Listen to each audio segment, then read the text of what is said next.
There was a man in Mysore city. He was known to be some kind of a ghost buster or tantric. This guy has trapped ghosts in bottles. So I was just befriending him thinking, I will steal one bottle because I really wanted to see a ghost.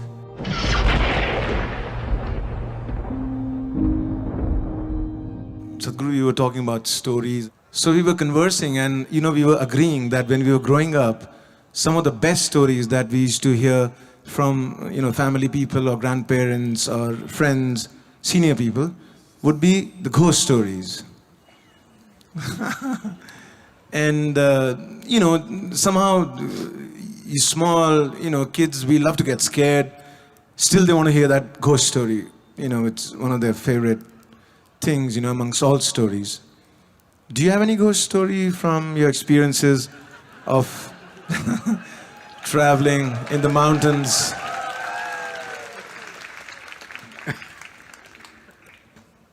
Wow, this is really getting him into trouble. See, the purpose of telling you ghost stories was not to scare you, but to give you a hair-raising experience. This happened in a barber shop in Louisiana state. The whole place was filled with all kinds of horror comics and ghost stories and all kinds of things, only that. No newspapers, no other magazines, only these things. So one day somebody asked the barber, said, why have you put your whole place with this kind of stories in your saloon? You don't have anything else, nothing about styles, about fashion, nothing, only ghost stories and horror stories, why? He said, see, for my profession, if somebody's hair is standing, it makes it much easier.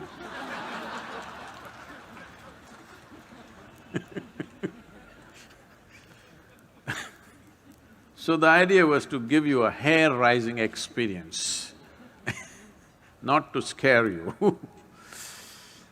And I must tell you, this fascinated me so much that there was a man in Mysore city who was also working in the Mysore City Corporation as some official, but he was known to be some kind of a ghost buster or tantric or whatever he is.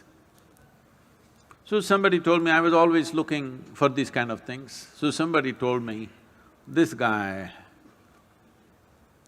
has trapped ghosts in bottles and kept it in his whatever, it's a shrine or a workshop or whatever you want to call it. So I want to go and that guy wouldn't allow us initially, but I was persistent and then he took me inside and he showed me lots of bottles. He said, in this there is this kind of a ghost, this is a woman, this is a man. I looked, I could not see a man or a woman, I all saw transparent bottles with corks. So I was just befriending him thinking, I will steal one bottle because I really wanted to see a ghost. Because I had heard so many things. So many things means unbelievable kind of stories.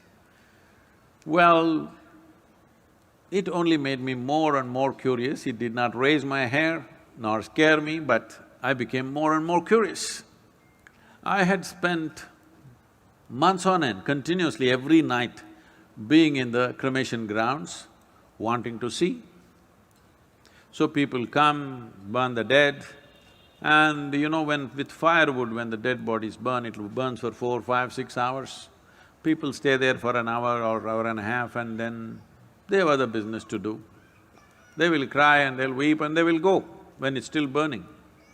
Normally what happens is, when as the fire burns, one thing, because there's always economic aspect to everything, if they have not put enough fire long enough, when this collapses, the outer part, first thing that'll happen is because neck is such a small thing and it gets burnt, and once the spine is burnt, the burning head will roll away, do. So I am the one who picks it up with a stick and puts it back and waits, where is the damn ghost? It doesn't come. Many months on end, I sat there, no ghost came. Somebody said, you put a nail in that tamarind tree, it will come. I would nail the damn tree again and again and again, nothing came. Somebody said, in this house there is a ghost. So I would beg them, please allow me, I want to sleep in that house and see if the ghost comes. Did not happen. So I went to this guy, and when they said specifically it's in the bottle, I wanted to steal a bottle. But he was very protective about his bottles So I didn't see anything coming out, but he showed me one thing. He made an elaborate design with rice flour. In the five corners of this, he kept one egg. He did all kinds of things and poof, he clapped his hand, pop! All the five eggs burst right in front of my eyes. So, I thought, something. I don't know whether it's a ghost or it's a thing, whatever, but definitely he did not reach out to these five, he was standing away and all the five eggs burst. Then this was working on me, and I was walking in my house backyard, looking here and there. Then I saw guavas were hanging in the tree, the guava fruit. I looked at the fruit fell. I thought, what? I did it again and again, the fruit fell. Then I brought my friends and just, you idiots, watch this. Fruit fell. They said, what? Not once, 5, 10 times I did so that it's not an accident. But then, in about 3 days' time after I did this, a revulsion, I've never experienced it ever in my life because I've never stepped into those areas.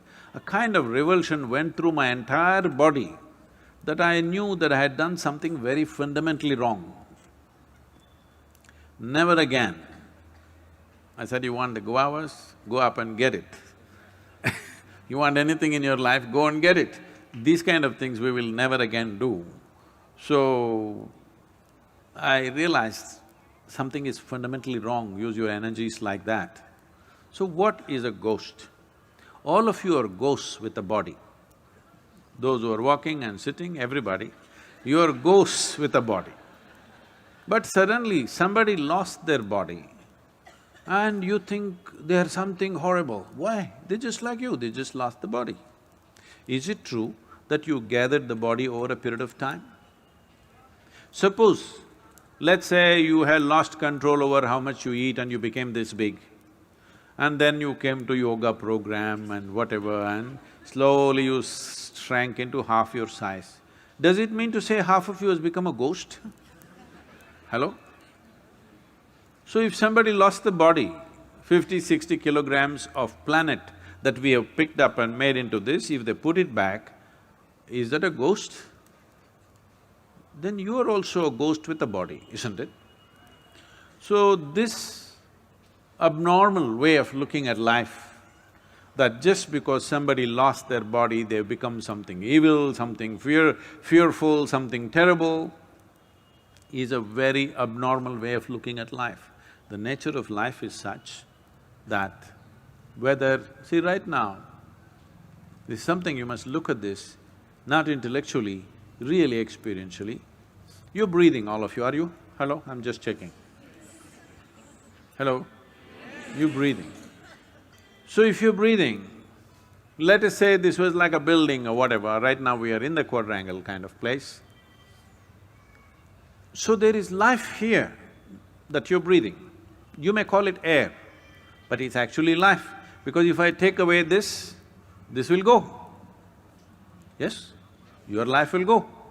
It's only in this transaction, life is happening, isn't it? So it's not just about air, oxygen, this, that. This is a living cosmos. You are like a little bubble, you captured a little bit of life. You know, did you blow soap bubbles when you were young at least? So when you blew your soap bubble, you got this big bubble, I got that big bubble, let us say. We were looking at this, oh, this is my bubble, this is your bubble. Then they went poop. When they go poop, You don't say, this is my air, this is your air, isn't it? This is just like that. This is just a bubble. You captured a certain amount of life and it's functioning in a certain way. When this bubble bursts, there's no such thing as your life and my life. Well, you may not break the entire bubble, you may break the outer surface of the bubble and the inner surface of the bubble may still remain. Just because the outer peel has dropped off, do you call that a ghost? Then you are a ghost with a body.